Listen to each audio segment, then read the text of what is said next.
గతంలో కూడా మీరు ఏదైతే ఎంపీ నందిగాం సురేష్ మాజీ ఎంపీ నందిగాం సురేష్ కు సంబంధించినటువంటి కొన్ని వీడియోలు చేశారు. అంటే ఆయనకు జైల్లో జరుగుతున్నటువంటి రాచ మర్యాదలకు సంబంధించి అంటే జైలు అధికారులు ఆయనకు మంచి కద్దరు షర్ట్లు కావచ్చు, లేదంటే ఆయనకు నచ్చిన భోజనం కావచ్చు, లేదంటే ఆయనకు ఉక్కపోస్తే ఆ ఆఫీసర్స్ గదిలోకి వెళ్ళి ఏసీలో రిలాక్స్ అవ్వడం కావచ్చు, ఇట్లాంటివన్నీ జరుగుతున్నాయనేది మీరు బయటకు తీసుకొచ్చి చూపించారు. ఆ తర్వాత అక్కడున్న అధికారులు కూడా మీకు అడగడం జరిగింది, ఏంటి ఏదన్నా ఉంటే మాకు చెప్పాలి, మీరు చెప్పడం ఏంటి, మీరు చేయడం ఏంటి, ఇదంటూ కూడా మీకు కొంచెం నిజంగా చెప్పాలంటే కొద్దిగా బెదిరింపు టైపే మాట్లాడినట్టుగానైతే వార్తలు అంటే కొంచెం విషయం అయితే తెలిసింది.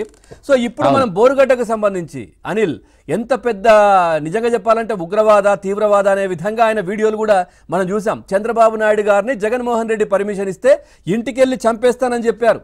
అది చాలా పెద్ద విషయం. అది అట్లాంటి వ్యక్తి హ్యాపీగా 2 సార్లు బయటకు వచ్చారు. ఇప్పుడు ఎక్కడున్నారో తెలియదు, మరి 11వ తారీఖు లొంగిపోతారో లేదో తెలియదు.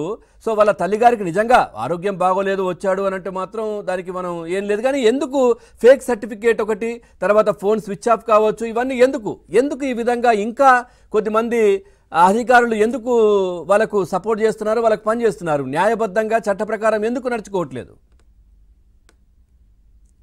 బోరుగడ్డ అనిల్ కుమార్ అయితే గనండి ఆయన ఈ రౌడీ షీట్లోనే ఉన్నత రౌడీ షీట్ పొందిన వ్యక్తి. ఆయన ముందు ఆయన మీద ఓపెన్ చేసినప్పుడు C1 B1 ఏదో రౌడీ షీట్ ఉండేది. తర్వాత ఆయన ఏ గ్రేడ్ పొందాడు.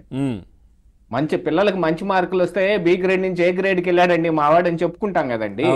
అలాగా ఇతను ఏ గ్రేడ్ పొందిన రౌడీ షీటర్. ఇలాంటి రౌడీ షీటర్ విషయంలో గతంలో జరిగినవన్నీ ఒకసారి గుర్తుపెట్టుకోవాలి మనం.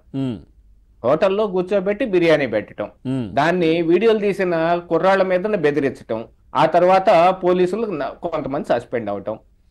ఆ విషయం తీసేస్తే గుంటూరు పోలీస్ స్టేషన్లో ఆయన్ని ప్రశ్నించడానికి తీసుకొచ్చినప్పుడు ఆయనకు ఒక మంచి హైట్ టేబుల్ వేసి దాని మీద పొరిపేసి దాని మీద దుప్పటేసి ఈయన కప్పుకుంటానికి ఇంకో దుప్పటిచ్చి అక్యూజ్డ్ని రాచమర్యాదలు చేసింది. అదొక వీడియో బయటకు వచ్చింది. ఇది ఎవరో కాదు, అక్కడ ఉండే పోలీసుల్లో నుంచే వచ్చిన CCTV ఫుటేజే. ఇది ఫేక్ అని చెప్పడానికి లేదు, ఖచ్చితంగా అది జరిగింది.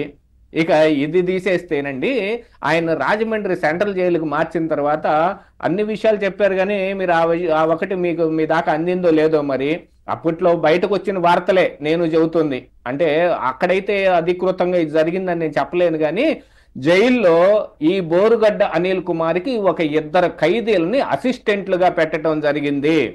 ఈయనకు ఒళ్ళు పట్టడానికి కానీ లేకపోతే ఈయనకు బిర్యానీలు పెట్టడానికి, బయటకు వెళ్ళి బిర్యానీ తింటే మళ్ళీ సస్పెన్షన్ ఈ గోలంతా ఎందుకయ్యా, అదేదో తెచ్చుకుని లోపల వండుకుందాం, లోపల అది జైలు కదండి, అందులో కిచెన్ ఉంటుంది, బిర్యానీలు వండుకొని తింటాలు. కానీ 2 అసిస్టెంట్లని ఖైదీలని 2 అసిస్టెంట్ గా ఆయనకు పెట్టినట్టు సమాచారం ఉంది బయటికి.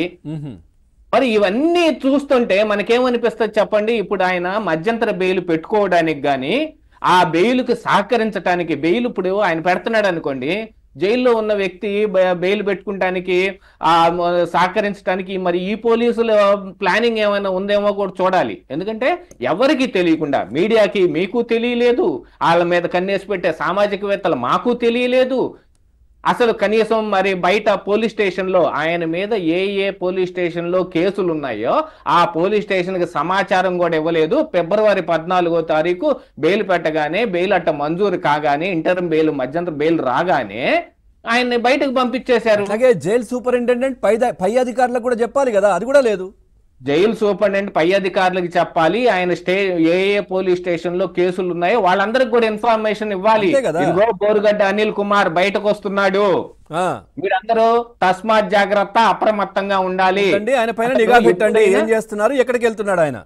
ఎప్పుడైనా మీ స్టేషన్ పరిధిలో కనిపించాడు అని అంటే ఎందుకు వచ్చాడు అని మీరు వాకప్ చేసుకోవాల్సిన అవసరం ఉంది అనేది సమాచారం అందించాల్సిన అవసరం. ఆ ప్రాంతంలో ఉన్న ఎవరైతే సాక్షులు కావచ్చు, లేదంటే బాధితులను భయభ్రాంతులకు గురి చేసే విధంగా వచ్చుండొచ్చు కదా. అవునండి, ఒక రిమాండ్ ఖైదీ ఏదో కారణానికి బయటకు వచ్చాడు అని అనుకుంటే ఆ సాక్షుల్ని కాపాడటానికి గాని, ఆ కేసులు పెట్టిన వ్యక్తుల్ని కాపాడటానికి గాని, లేకపోతే ఈ కేసులో తప్పుదో పట్టించడానికి వాళ్ళు ఏదైనా మాల్ ప్రాక్టీస్ చేసే అవకాశం ఉందేమో తెలుసుకుంటానికి గానీ వాళ్ళ మీద ఎప్పుడూ ఒక కన్నేసి పెట్టాల్సిన అవసరం పోలీసులకు ఉంది. అలాంటి సమాచారం ఏది ఇవ్వలేదు. అది ఫిబ్రవరి 14 నుంచి 28 వరకు. ఆ 28 తర్వాత మళ్ళీ ఇప్పుడు 15వ తారీఖు దాకా బెయిల్ ఉంది అంటే 1 నుంచి 11 అండి, మళ్ళీ 1 నుంచి 11 వరకు ఉంది. 11వ తారీఖు వరకు మళ్ళీ బెయిల్, మళ్ళీ దాన్ని ఎక్స్టెండ్ చేశారు. అప్పుడు ఏంటి, మా తల్లి గారికి ఆరోగ్యం బాగలేదన్న కారణానికి ముందు ఇంటర్మ్ బెయిల్ పెట్టుకున్నాడు, ఆయన బయటకు వచ్చాడు. ఇప్పుడు దాన్ని చెన్నైకి షిఫ్ట్ చేశాడు. ఏది, చెన్నై హాస్పిటల్లో మేము వైద్యం చేయించుకోవాలి, అక్కడ చేయించుకోవటానికి మళ్ళీ నేను వెళ్ళాలని దీన్ని ఎక్స్టెన్షన్ పెట్టుకుంటే దానికి ఒక డాక్యుమెంట్ కావాల్సి వచ్చిందని గుంటూరులో మంచి పేరున్న లలిత సూపర్ స్పెషాలిటీ, ఆ డాక్టర్ గారు కూడా నాకు బాగా తెలుసు, ఆయన ఇలాంటి వాటిని ఎంకరేజ్ చేసే మనిషి ఏం కాదు.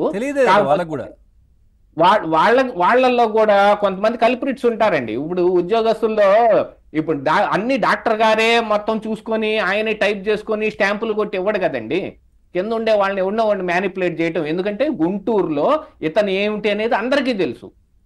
గుంటూరులో ఉన్న క్రిస్టియన్ మిషనరీస్ని కానీ, చర్చిల్లో ఉన్న వ్యక్తుల్ని కానీ, ఎవరెవరి దగ్గర అయితే పైనుంచి ఫండ్స్ వస్తున్నాయో ఆ ఫండ్స్ వచ్చే వాళ్ళందరినీ బెదిరించి ఎక్స్టార్షన్కి ఇతను పాల్పడ్డాడు.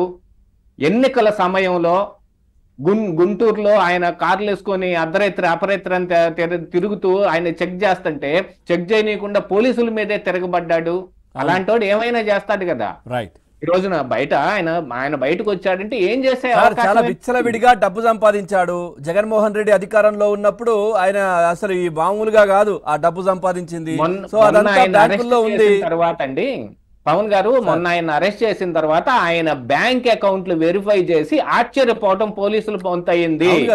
ఆ విషయాలు ఏవి ఇంకా వరకు బయట పెట్టలేదు. బయట ఇప్పుడు పెట్టాల్సిన అవసరం లేదు, కాదంటం లేదు. కానీ మనకున్న సమాచారం ప్రకారంగా ఆయన బ్యాంక్ అకౌంట్ లో కోట్ల రూపాయలు, దరిదాపుగా 100 కోట్ల రూపాయల ట్రాన్సాక్షన్స్, ఈయన ఏం వ్యాపారాలు వెలగబెడుతున్నాడని ట్రాన్సాక్షన్స్ చేయగలుగుతాడండి.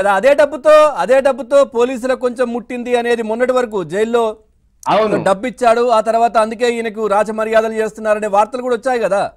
అవును, ఇలాంటి వార్తలన్నీ వచ్చిన దాని మీదట ఇప్పుడు బెయిల్ తీసుకుని ఆయన చెన్నై వెళ్ళాడు అనుకోండి, చెన్నై నుంచి జంప్ అయిపోవటం చాలా ఈజీ. అట్లా కాదు, నిజంగానే అట్లాంటిది ఉంటే ఫోన్ స్విచ్ ఆఫ్ ఎందుకు? పోలీసులకు అందుబాటులో ఉండాలి కదా. ఇగో ఇది సారి జరిగిన విషయం నిన్నటి నుంచి వార్తలు వస్తా ఉంటే మరి పోలీసులకు విషయం అయితే తెలియపరచాలి కదా.